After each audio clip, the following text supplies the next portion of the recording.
Harambee! Neno hili si hivyo. Mambo ni matatu. Ladies and gentlemen, good evening and welcome back to our channel once again. There is a very interesting article today, Taifa Leo. In this article, which formed the headline, Vita Baridi, Taifa Leo is reporting that allies of Fred Matiang'i have actually threatened to quit the united opposition over what they termed as disrespect by none other than Rigathi Gachagua. Ladies and gentlemen, I want us to be honest and allow me to ask this question once again. Do you think the opposition can defeat William Ruto if they are not united? Let's say in 2027, Matiangi decides to run for the presidency and Kalonzo Musyoka also decides to run for the presidency. Because personally, I've always believed from the zero that if elections were held in the Republic of Kenya today and the opposition fronts a single candidate, then the opposition will easily defeat William Samoei Arap Ruto. But can William Ruto allow the opposition to be united? That is the question which most Kenyans should actually be asking themselves before talking of one term. Because let's face the reality. Ruto has panicked. The reason why William Ruto has reached out to Gideon Moi, the reason why he has reached out to Uhuru Kenyatta, and the reason why he's still looking for Stephen Kalonzo Musyoka is because he wants to divide the opposition. And one man, and I repeat again, one man, Rigathi Gachagua, is the guy who can make William Ruto one term, or he can still make William Ruto two term. It will depend on how he's going to handle Fred Matiang'i. In this video, I want us to talk about this particular article. And I'm going to focus on why the allies of Fred Matiang'i are insisting that unless they'll be respected, they will quit the united opposition. There are 5 options on how you get elected as an MCA, MP, senator, governor, or president.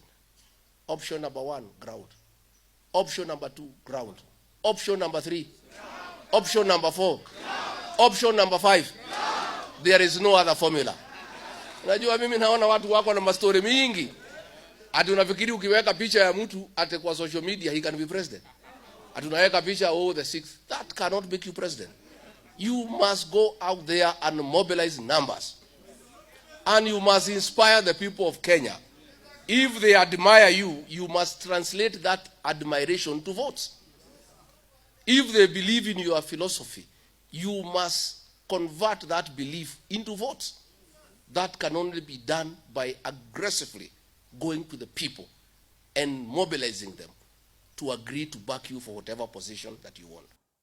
Before we do that, for those who are watching this channel for the first time, please take a second or two, click that subscribe button so that next time we produce a video like this, YouTube will automatically notify you. And to the subscribers, I want to continue thanking you guys for your continued support, because without that support, this channel cannot be where it is. Ladies and gentlemen, I want to play for you this particular clip here. Nimeketi na Martha Karua hawezi tingishwa. Juzi nimeongea na Tebea. Akaniambia mtu akisikia ameenda kwa Ruto, ile watu wako karibu na yeye wamshike wapeleke yeye Mathare. So between myself, Kalonzo, Eugene Wamalwa, Martha Karua, George na Tebea, those 5 leaders cannot betray the people of Kenya. And among us, tutatoa mtu moja wa kungangana na William Ruto. Tumekubaliana. My question, what provoked Rigathi Gachagua to issue that statement? What provoked him? Because clearly, these guys are supposed to be in a team. And in a team, in most cases, there must be different opinions. What do you think provoked him? The truth of the matter is that I've talked to people around Fred Matiang'i, and they've told me that the biggest challenge they have with Rigathi Gachagua is that Rigathi Gachagua doesn't recognize Fred Matiang'i as a potential presidential candidate. Rigathi Gachagua believes that Matiangi only comes with a goosey support base. And that's why the other day in one of my videos, I challenged Matiangi supporters from Nyamira to ensure that the registration of voters in Nyamira are high. Because there's no way you can take Fred Matiangi's bid seriously if only 18 people have registered as voters since the voter registration opened. You can't. So Rigathi doesn't recognize Matiangi as a potential presidential candidate, but he believes that Matiangi can actually serve as prime cabinet secretary. Fred Matiangi's team are also saying that our man is proven, is tested, and is tried. He can easily make a good president. So where will they finally converge? The truth is, Fred Matiangi's allies are not going to allow Matiangi to work in the united opposition if it's not going to be made the presidential candidate. I listened to Matiangi during his speech during the Wiper in DC. He committed that he will support Kalonzo. But that was for the moment. His allies might not allow that to happen. Why am I saying this? Number one, there is the Uhuru Kenyatta factor in Fred Matiangi's bid. Over the weekend, something interesting happened. Most of you did not take note of. The united opposition were in Embu. Matiangi did not join them. Instead, Matiangi was in Meru. And Matiangi in Meru was accompanied by Jeremiah Kioni and those allies of Uhuru Kenyatta. He attended the burial of Peter Munya's grandmother and then held a rally there. That was enough signal that these guys might not be speaking the same political language moving forward. So the fact that Uhuru Kenyatta is the force behind Matiangi, there is no way Rigathi Gachagua will allow them space. And as long as Rigathi will not allow them space because of Uhuru Kenyatta, the war is going to be vicious. Because you know, Rigathi Gachagua's brand of politics is combative. So he will continue combating these guys, and these guys will also continue digging in. Because I've also studied Fred Matiangi's strategy. Matiangi's strategy is, let me go out there to the people, then persuade them. If they agree, it's fine. So Uhuru Kenyatta is the reason why these guys will not work together.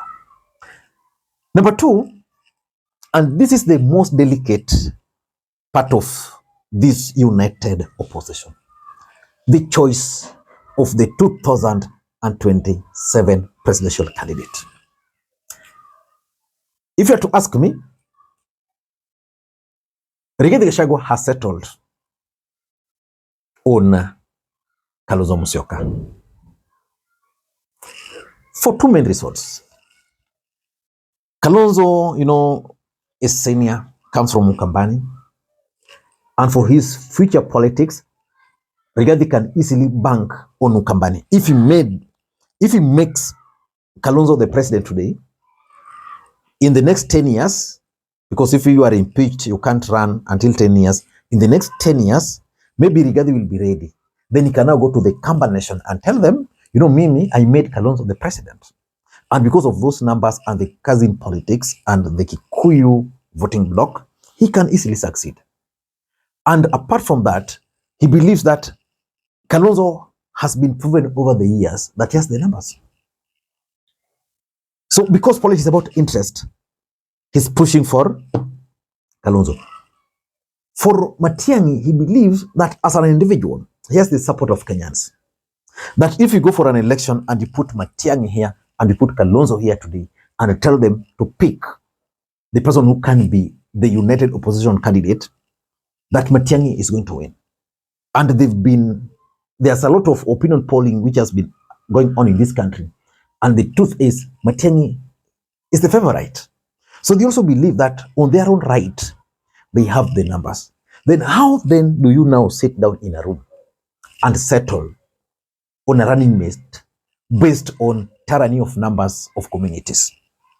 That is going to be very delicate. Unless Matiangi will agree to be a running mate, which Uhuru will support. But if Uhuru will say, okay, let us go and try, have our MPs, then pursue our politics from there, then again, he won't. Number 3, the fight for Mount Kenya votes. You see, the truth is, and Rigathi is right politically speaking. If I were him, I would also do the same. Politics is about interest. Rigathi political interest in the mountain is simple. He wants to win as many MPs, as many senators, as many MCAs, as many governors, and as many women rep in 2027. Now, if Jubilee were to be revived, he can't bank on that. Let's say Jubilee is revived and Matiangi is made the presidential candidate. Where do you think most aspirants will troop to? Let's just assume today, United Opposition agree that, okay, Matiangi is our presidential candidate. Kalonzo also agrees that I'm going to be his running mate. Where will that put Rigathi Gachagua? That is the elephant in the room. The control of Mount Kenya. Because for Rigathi Gachagua political survival, he needs members of parliament. He can only need members of parliament if Jubilee is weak in Mount Kenya.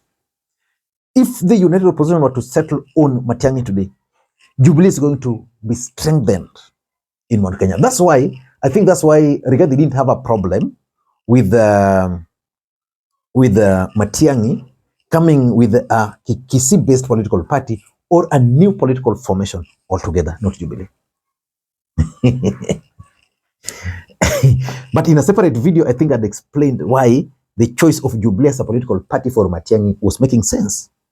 Jubilee is already an established party. It has name recognition.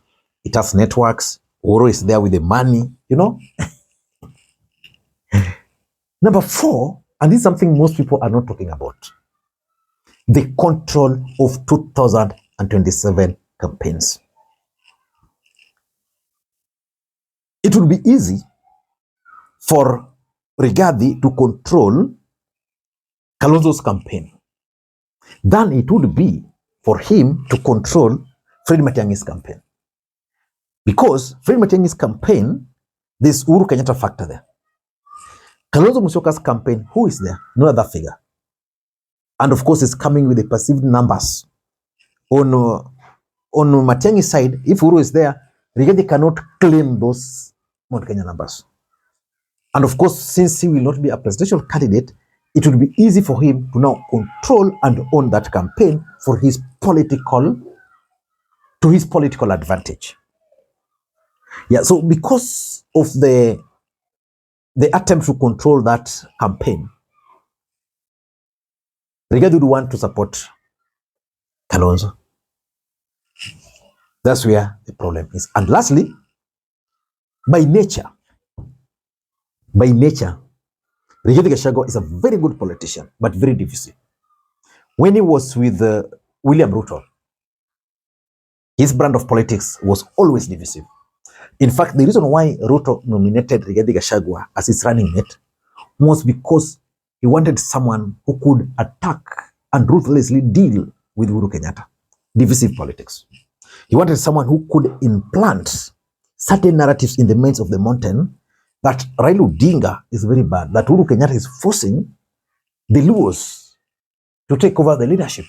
That's why, even initially, when Raila Odinga started working with Uhuru Kenyatta, Rigathi Gachagua was not opposed to it per se, but he was opposed to the fact that the Luos were now coming. So that divisive nature of politics is what is giving Matiangi and the team problems. Because for Matiangi, if he were to be nominated as a presidential candidate, he would want to position himself as a uniting politician. Ladies and gentlemen, I don't know, but maybe you could tell me whether it would be a good idea for Fred Matiang'i to quit the United Opposition. For me, that would not be a good idea, if you are to ask me. Maybe you could tell me your thoughts on this. I'd rather he becomes even a running mate. Until next time, this is Lee Makwiny. Bye-bye.